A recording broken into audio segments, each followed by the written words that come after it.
I hate to break it to you, I really do, but you're not finding your soulmate online. I'm sorry. Hey guys, what's up? It's Imurgency and welcome back to my channel. That was intense, I know. And before we get started, I do have to say that this video is not to call anyone out. Well, maybe a little bit, and also maybe myself. And I already know, I can already tell what the comments are going to be. I can already see you being up in arms if you did happen to find the love of your life on like Hinge or Bumble or a dating app. And to that, I say that is amazing. That is awesome. I love you. I love that for you. However, you are the exception and not the rule, babes. Which we're in a world where we're both platonically and romantically lonely and have an abundance of options in things like dating apps, that the fact that the actual success rate of these said dating apps is so low is equal parts insane and insidious, considering the fact that that is the whole promoted purpose of these apps. And just to be clear, this is not a ooh boo dating apps video, because I think that we as the internet have talked about that enough. And whether you may or may not know, people can be disappointing regardless of where you meet them. However, based off of internet discourse and just interpersonal conversations, the end result of online dating is swinging predominantly negative. And young people, especially Gen Z, are becoming increasingly disillusioned with dating as a whole, and just generally across the board in terms of sexuality. Somehow, somewhere along the lines of our innovation and our quest for modern technology and future solutions to current problems, dating apps and also just modern social media have become the most prevalent way and easiest accessed way to dating. But I think as internet conversation, as just general conversations have shown, I think we've all come to the conclusion that these apps and social media are not conducive to building actual, tangible, real connections. We're going to be talking about you for a second, and by you, I mean our generation, and how our generational social behaviors have contributed to this as well. And I know for certain I'm also guilty for some of these, so let's actually break some of this down. So while I did just say that this is not a solely dating apps are bad video, we do have to talk about dating apps a little bit to frame this conversation. And I think to get this conversation going, the main problem with dating apps is the fact that, as one TikToker has stated, dating apps in general will have you meeting people that you were never meant to meet. Dating apps will have you meeting people that you were never meant to meet. And I was like, what? It makes so much sense, because I've had the most diabolical relationships from dating apps. And this is my personal opinion. And it hit me because I'm like, you're right. These men were men that I most likely wouldn't have never met in the wild, would have never crossed paths with, that were just plucked out of the internet and put into my life. And if you think about it, that is a crazy way to try to find love. And my therapist also said, because I was talking about dating apps, and she never tells me what to do, but she was kind of like, yeah, I mean, if you think about it, trusting an app to find the love of your life is kind of crazy. And I've been thinking about this a lot when it comes to like my own dating life. And that's one of the main reasons why I don't use dating apps anymore, because there definitely was an era where I was on the apps and I was on like Hinge or whatever, what have you. And I actually go ahead and meet them and I'm like, we have nothing in common for real. It's like one of those things where like, if we didn't meet on this app, I don't think that we would have ever met up or even interacted in just like an everyday life. Like dating apps will show you people that live in your city, your town, even in your neighborhood who you've like never seen in real life before. And that's where I feel like meeting people in person out in the wild is just peak. Is just so much better, because while yes, there are filters in dating apps that allow you to sort by your interests and to have things in common, you never really know what's real and what's fake, especially given trends like the whole performative man epidemic of men essentially cosplaying the whole man written by a woman trope, drinking matcha, listening to Leve, reading up on the latest feminist literature. I know that trend is just for jokes, but like also it is kind of real with how the state of dating is. And like there's something about meeting someone in person where like at the very least you have that commonality of like, okay, you both like going to this very specific coffee shop, especially if you're both regulars. So you have the same taste in coffee and you can build off of that and go from there. Because those commonalities through interests, or at least like social sphere links, are important, no matter how small they may be. Like whether or not it's y'all going to the same cafe, or y'all both having a mutual friend that threw a party and you're meeting at a party. Ooh, that just sounds so right. I love that. Sorry. Or you both happen to care about community and meet from volunteering together at some food distribution. There's just like that base level of like, okay, we go to the same spaces, we care about the same things. And I just think that speaks more to the possibility of compatibility and of connection. Because again, I keep saying this, but at the base level, it shows at the very least overlapping interests and at best like similar core values, which is arguably one of the most important parts of connection and of relationships and finding your soulmates. And this is not to say that meeting in person is the only option, nor is it to say that like the people that you meet in person won't and can't be the reincarnation of Satan themselves, because shocker, not everyone has great intentions and or is meant to be in your life. Like, where did my spiritual psychosis girlies? But like the demons could be everywhere. But there's just something so like, I genuinely would have never met you under any other circumstance outside of the lens of like a dating app, and specifically with romantic intentions. That very well can be what enables some of the behaviors that we've been seeing that aren't really the best of us, because it perpetuates the whole lack of liability. Like, it kind of gives and possibly contributes to the whole I don't owe anyone anything agenda that we've been seeing so much. And this is before we even get into the nefarious paywalls of it all. And also, to address the elephant in the room, I did change. But like, not to hop in the technology rule by people in power is evil bag of it all. But in this case, it just seems to be true. Algorithms read your preferences and match your compatibility just to pluck those people up and place them in Rosedale. Meaning, if you want a chance to find love and go on a date with someone that is the most well-presenting and most algorithmically compatible, or just generally your type to a T, you gotta cough up the coins, babes, because love isn't for the poor, apparently. I mean, like, are we shocked that companies are keeping things like love behind a paywall in the society that we currently live in? No. But it is sad that we've been able to capitalize and commodify even the possibility of finding connection, especially in a time where people are so desperate for genuine connections to begin with. And it's ever so clear that the powers that be will try to milk every last cent out of you, even at the detriment of the general public. And I mean, hey, at the end of the day, these dating apps are all businesses. Whether they want to outwardly admit it or not, they are there at the end of the day to make a quick buck. They're there to make money. Because if they did not make money, they would no longer be running their app. And sure as hell wouldn't be charging you $15 a month for a premium version of their dating app. So if they have to use the guise of finding a partner, finding connection, or to grab a couple dollars out of you, they can and they will. Also, something sort of on the lines of this topic, but like not really. Something interesting that we found in research for this video was the fact that there are actually some dating apps seemingly paying regular TikTok users to promote their app in a very interesting kind of way. Like, you have videos upon videos of people using the exact same block of text with like the same kind of shocked expression, essentially promoting this one dating app, with the text on screen saying something along the lines of, every time I re-download Hinge, it's just a reminder that these apps aren't about dating anymore. They're about paywalls and pushing premium features. Like, why am I paying to just have a conversation? I deleted it for good and switched to a personality-based app where I actually meet people who want to be there. So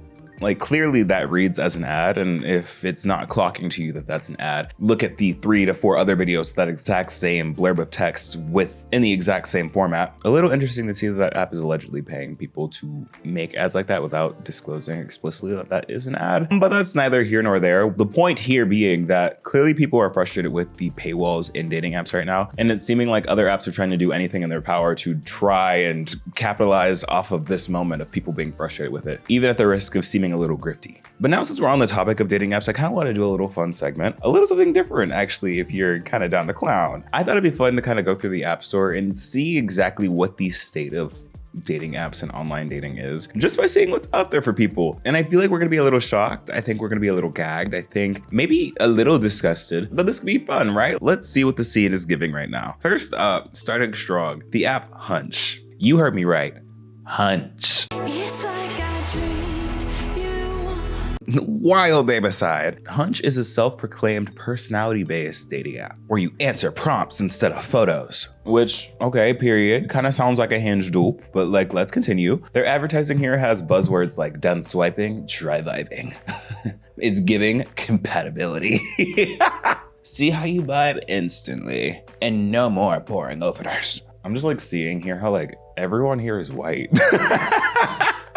You know, then that's not like a problem for real. But you know how like usually on dating apps, they have like a pretty like diverse, at least set of models for their ad campaigns to show like, oh wow, this app is for everybody. Anyone of all backgrounds and gender appropriations and the pronouns can be on this app. But they're like, no, this one's not for all of that at all, at least through their marketing. And I'm looking here at the reviews and they're not looking great. A 3.7 with some of the main titles here being only a little I would change, 1 star, Mass Majora was not having a good time here, said not good. Others saying serious issues, not great, good idea, terrible execution, and another scam app. Ooh. And the thing about Hunch, if you wanted to know more about the app without having to, as one person puts it, download another scam app, the only other real information you can find on this app is through all of the paid advertisements as they have going on TikTok. It's very similar to the stuff we were just talking about before, which I mean, like, period, having like a TikTok marketing budget is tea, but like, allegedly, this is not going back into the app. The name of this app itself is unfortunate at best, only because it is seemingly counterintuitive. Being named Hunch, but also having the main tagline be intentional dating and real connection. You know, Hunch kind of gives me the same vibes as Grindr. And one thing we all know about Grindr, well, maybe not all of us, I know there are allies watching, but for the girls, if there's one thing we know about Grindr is that there is nothing intentional or real on that app, okay? You don't go on that app to date, you don't go on that app to fellowship, you don't go on that app to build community, you go on that app to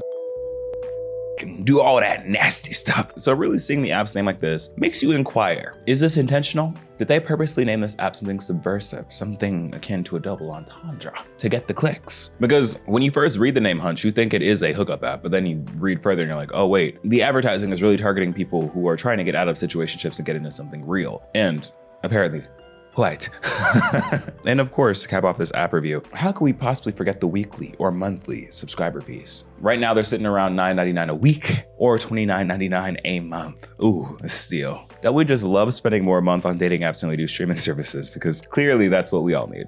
For fairness sake, I do want to say that there is a limited free version, but according to comments under the app, you only get a few actual swipes before you're prompted to the paid version. Okay, Hunch. Sound off in the comments if you're a fan of Hunch. Then we have another app that's more intentionally spicy called Down.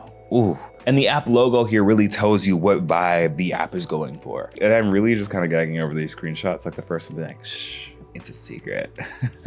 You already know where this is going when they use the term open-minded. Because what do you mean over 16 million open-minded people? Open-minded to what? What exactly is there to be open-minded about? Whenever I hear open-minded, I think of that one TikTok of like that Hyundai boy. I put my number, so call me if you're open-minded. This app essentially presents you with two options. Either get down or get dates. And yes, that is the terminology they use, get dates. Okay. I think we all should aspire to either get down or get date. Like, hey mamas, you trying to get date or what? Like, what's good mamas? Like, why did I turn into a stud? Like, what? I think what's really funny about this app is the fact that like their description makes it seem like you can kind of get the best of both worlds. You can be serious and locked in or just like down and flirty. But like the name of the app, it's Down. Like if you wanted to be serious, you'd go somewhere else, you know? Like I don't know why these apps are so afraid to say that they just want to be the straight grinder. Because again, I know a lot of straight friends that say that they want that. And clearly there's a market for it, but like just don't pretend to be something you're not, you know? Like again, I hate to keep going back to it, but like if you're saying that 16 million people on your app are open-minded, the mind is not the only thing open on that app, okay? But let's move on. Next, we have HUD. And this, okay, I'm seeing a trend here in the apps on the App Store right now. Maybe I'm starting to understand the issue a little bit more. So looking at their App Store ads, as well as what I'm seeing on their website, this is clearly the next Christian mingle. I'm seeing something very holy about these fuzzy handcuffs on screen. The eggplant in the ring here is really just giving me like the commitment to the vegetation of Christ. But hey, on their website, they do have queer people. So period, this is our first inclusive hookup app. I mean, Christian mingle app that we've seen so far, so I'm loving this. But looking more at this app, I have more questions. Like, why is it trying to be a blog? And like also like a therapy speak blog at the same time as being a hookup app? Like they're reposting articles from psychologists and academics that have to do with the self and like intimacy. And like, who's reading all that? Like, period, good for you for sharing resources, but like, who is reading all this? I'm sorry. Is anyone out there on HUD? Like, what and who is this app for? Like, this is truly the exemplification of thought daughter and thought daughter, you know? It's truly the best of both worlds. I'm kind of gagging at this. I kind of love this. Then we have an app that's a little more interesting, also a little bit more relevant, I'd say. And this is the Riz app. And this one's fun because this is like modern solutions to modern problems. Like, guys, like, y'all, get this. You don't even have to do the dating anymore. Courting, flirting, Texting? That's a world of the past. Why would you burden yourself with that when you could use Riz AI dating assistant to do the flirting and texting for you? Like, we're actually losing recipes and it's getting spooky. And the fact that I think Riz is like the most popular app out of these is telling me a lot and has me looking at a lot of y'all a little sideways, a little crazy, if I am being honest. Because what do you mean you're uploading pictures of your text message threads or also screenshots of like your dating profile and their dating profile to get Riz AI to come up with conversation topics, text messages, and all of that for you? We've already seen enough of people falling in love with AI. Like, we already got that one lady from TikTok suffering from AI-induced psychosis where she fell in love with her AI. Like, what? We don't need to go further in this. Like, dating apps are already so low effort on the dating spectrum. And like, the only work that you have to do in the early stages of dating is to text someone back. What do you mean you can't even do that? This is so incredibly short-sighted because at the end of the day, if this all goes well, right? Like, the Riz app works, you get your partner falls in love with you. Are you going to be using AI for the rest of your relationship to text each other, to communicate with each other? Because AI is not you, you know? Your potential partner is falling in love with the AI version of you, not you. So when it comes time in person and you're actually talking and your sense of humor isn't the same as whatever your Riz AI dating assistant is giving you, like, what now? And I'm sorry, getting back to the app, the description for what this app is actually incredibly unserious. You need to hear this.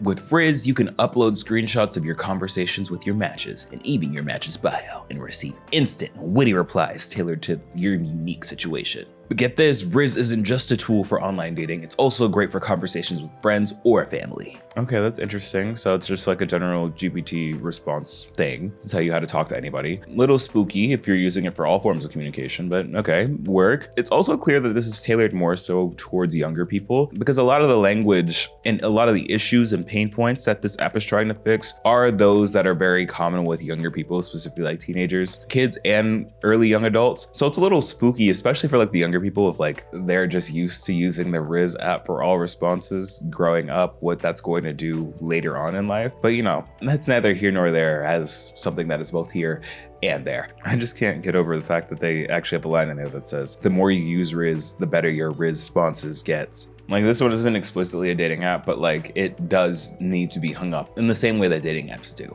And then just a few more because I feel like we're starting to get the point here. Some rapid fire ones. They have an app called Tagged that lets you live stream your dates. Really Black Mirror-ish to live stream and also have other perspectives in real time while you're dating, like what in the Love Island. There's Cougar D, which, ooh, Sugar Mama Central if you're into that. And Wink, which is essentially a dating app Threads dupe, which is a dupe of Twitter. So a double dating dupe where the app is allegedly filled with bots to begin with. So yeah, the online dating sphere right now, not looking the best. And truly this list could keep going on and on and on because there are just that many options with that many of them not being the best.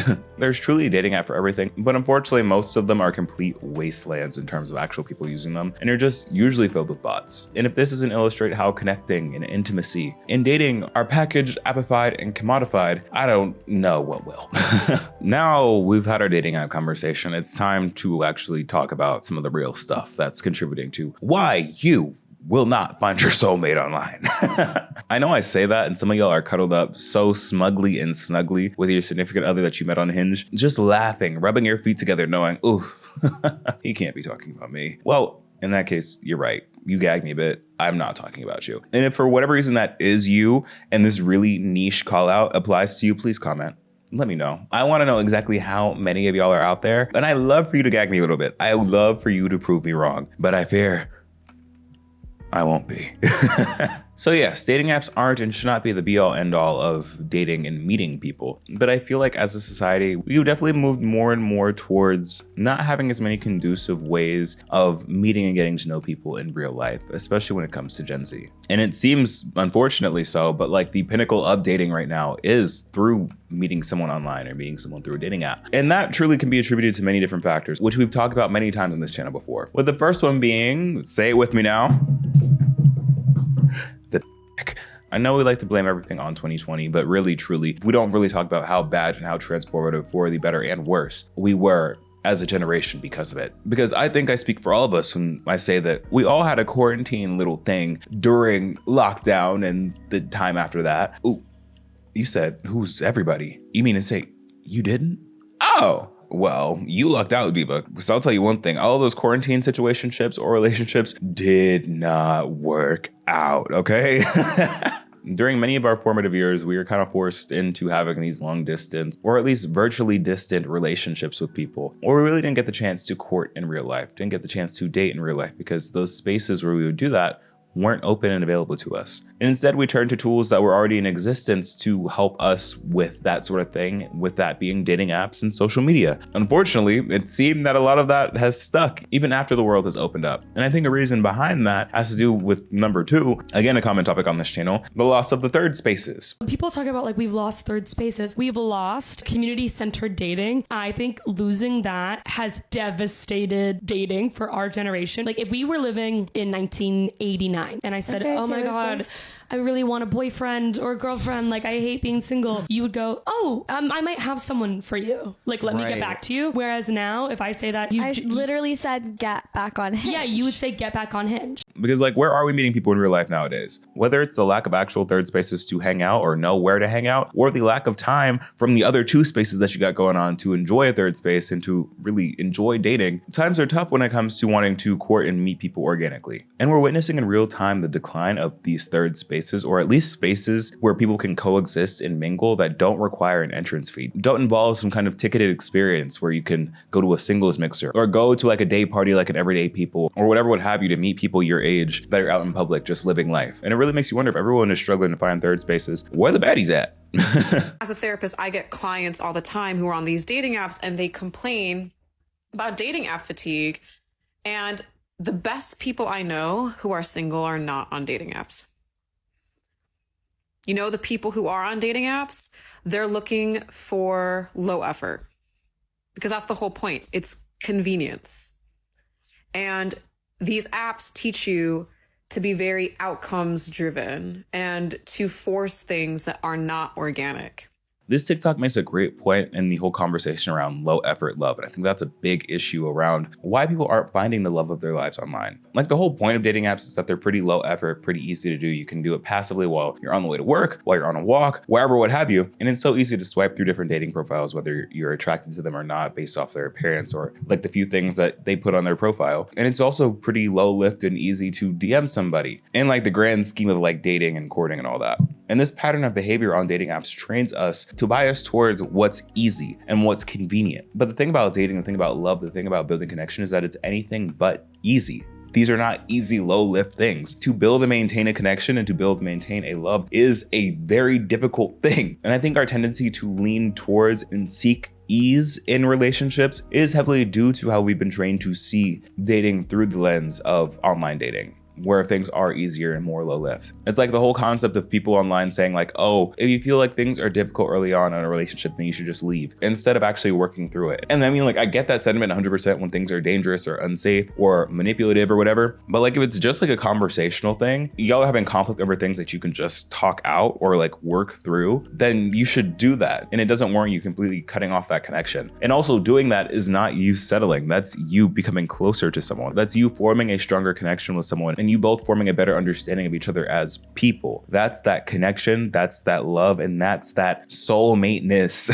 that everyone is searching for. Like, I hate to say it, I really do. Like, just because you find someone that agrees with everything that you say and has the exact same outlook on everything and y'all never argue, does not always mean that they're your soulmate. That could mean that they're your yes man. Like, sometimes strong and meaningful connection does come from conflict and does come from things not being easy. And I think in times like these where we're already struggling to build things like community and making friends, I'm unsure whether or not a romantic connection is where people should be leaping to first. Like, people are yearning to be loved, people are yearning to find their soulmate, and I completely get that because that is a amazing feeling and something that I feel like everyone should experience. But like, you should experience community and friendship first, in my opinion. Because and this might be a hot take, I don't know. I don't think you can be a good partner unless you know how to be a good friend first. Because at the foundation of every relationship, every romantic relationship can and should be a friendship. And if you don't know how to be a good friend, how the hell are you gonna be a good partner? Like, yeah, sure, you can put it down. Y'all can get nasty, but like, what happens after that? What happens if the talk isn't cheap and it is what it is? Like, what happens after y'all towel off and the room stink? How are y'all gonna decide who cleans it up and how? Y'all can't communicate, people. I'm sorry. That was crazy and out of pocket. But it was not a lie. It was very real. I'm sorry. There's also like the whole conversation around like unlimited options and how we all see people as options all the time. And because of the hypervisibility that we have into people's lives and the apparent access that we have to so many people allows us to think that we can treat people more disposably and like there will always be more efficiency when like that isn't always necessarily true. I saw someone commented somewhere something about like the grass is only greener where you water it, something like that. Essentially meaning that like the grass is never truly greener on the other side. It's greener where you are putting time and effort to taking care of the grass to make it greener, which is an analogy for relationships and dating and all that. Whoever commented that, you ate that, you were tea. I think they quoted like J. Cole or something. I am so sorry. But like that's real. In the world of online dating, it's increasingly easy to access the idea of people, easy to ghost people, easy to meet people that we are never meant to cross paths with, easy to catfish, lie, and to grift. And it just sucks that this is the space that we have to do that. Like I think this TikTok comment perfectly emphasizes the intersection in the environment of dating apps and our social behaviors because like the lack of factors like accountability and care for one another just have people jumping from conversation to conversation without having people invest too much into each other. And this kind of brings me to this concept of online dating that we have where we kind of feign closeness through texting, the concept of like wanting to be known without having to build any form of true connection. And that's like one of my main gripes about like modern dating is that like people say that they want love, they want connection, but really when you look at actions versus words, what they really want is a texting buddy, someone to text with every day, someone to flirt with, pass the time with, but like never actually meet up with in person. Because you ever had an experience where you matched with someone or you met someone and you all were texting pretty consistently, but the second you want to set up a date to meet up in person, it's crickets. They never want to respond. Suddenly they do not know you exist. Yeah, I call those time leeches. Time leeches. They do nothing but your time and energy and give you nothing in return. No connection, no developing of your bond, just words and yap. Again, it's this feigned or faked closeness that you have from like this parasocial relationship you build through texting that never actually gets to become a real connection because they're not actually looking for that. They just want someone to fill the space with and aren't actually emotionally available enough or really into you and themselves that much to want to build a real connection. Like, why would you go on a dating app and not actually want to date? Like, if you really wanted to go on an app just to fool around, go on Hunch, go on HUD, go on any of the apps we mentioned today because those are much better spaces for you if you are not trying to be serious. And this might be like internet lore or just like a fan theory from like my POV, but it kind of seems like millennials have a not much easier time, but like better luck on dating apps and with online dating than Gen Z does. And if you are a millennial watching and you do date online, like let me know, has that worked out for you in the past? Does it work out for you now? Or do you kind of see some of these issues? Because I kind of want to see what this divide is. Kind of speaking to this generational split, I think one reason behind why we see Gen Z have such a harder time finding success online dating is because of what I like to call the Gen Z urge to find a soulmate and to be loved deeply without really wanting to do anything on our parts to obtain and maintain that. No shade. It's the concept of like wanting to receive without giving. It's why we see the loneliness epidemic going on right now. People want the village without being a villager. People want the community without being a community member. People want the love and connection without providing the love, emotional intelligence, communication, and consistency required to have that love and to have that soulmate. Like, I think it's so natural and so valid for us to want to feel loved and want people to see us for who we are, flaws and all, and to still love us, even if we haven't reached that point for ourselves yet. But again, we see rhetoric about that all the time, but we rarely see this rhetoric from people wanting to give that to someone else. Like, I see so many TikToks romanticizing, like, I just want someone to love me the way I want to be loved and love me unconditionally, but I never see someone talk about, oh, I want to love someone through their flaws and all. I want to love them the way they want to be. Like, it's never on the reverse, it's always receiving and not necessarily giving. And I think, honestly, this just came to mind. And I think a disconnect that comes from that kind of plays into the whole like Gen Z is super punitive of it all. Where like, do we even know how to love someone through their flaws and all when we as a generation are so quick to be so carceral with the way that we look at people? We don't want to see people through their flaws because we hold their flaws against them actively and use those as reasons not to connect with them, not to want to move forward with them, and to kind of exile them from our lives and the lives of others. And again, never talking about things that are dangerous or super problematic. I am talking about like behaviors that you personally don't like, behaviors that you get icked out by, and not wanting to tolerate it, not really be vulnerable, empathetic with the person at the time. Like, how are you going to say that you want someone to love you flaws and all when you run at the first flaw that you see in others? Sorry to clock, but like, it needs to be said. And again, I'm not saying this to be like holier than thou, being like above any of this, because girl, this is a self-insert. I'm talking about me too.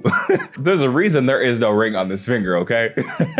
Then we have the whole like lover boy, lover girl of it all. And this one really is a self-insert where like you have people online coming on saying like, oh, I'm a lover boy or I'm a lover girl, but like always end up chasing someone emotionally unavailable. And we really do have to take some accountability in this, because if you find yourself constantly chasing after situationship after situationship after situationship, and the theme here is that like it's not working because the person is emotionally unavailable, the person is just distant, or like you feeling like you want more and more and more and want that validation. Like, are you really a lover or are you too emotionally unavailable? And kind of love putting yourself in that chase or in that turmoil, knowing that you're not going to get what you want or what you say you want.